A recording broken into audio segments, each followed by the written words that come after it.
अब तो डरा जोई है, बीजेपी वाला यूपी से भगा जोई है।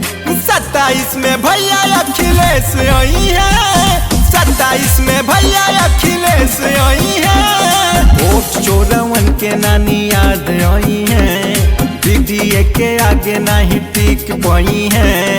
27 में भैया अखिलेश आई है, 27 में भैया अखिलेश आई है।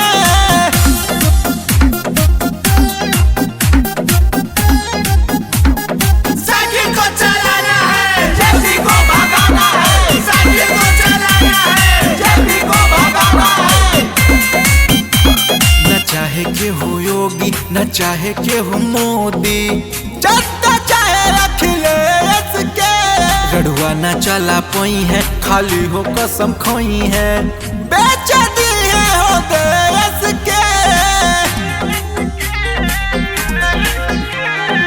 वोट चोर गद्दी से उतार जोई है, सीना जोरी कयल कुल भुला जोई है।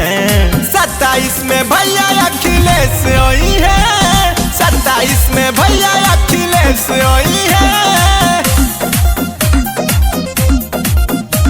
अखिलेश भैया जिंदाबाद, जिंदाबाद जिंदाबाद, अखिलेश भैया जिंदाबाद, जिंदाबाद जिंदाबाद। अखिलेश भैया आगे बढ़ो, हम तुम्हारे साथ हैं। चोरी से बनले पीएम, चोरी से बनले सीएम, खुल गयल बापोल हो। वोट चोरा गद्दी छोड़ा गुजा तना रवा, कोयले के तना झोल हो।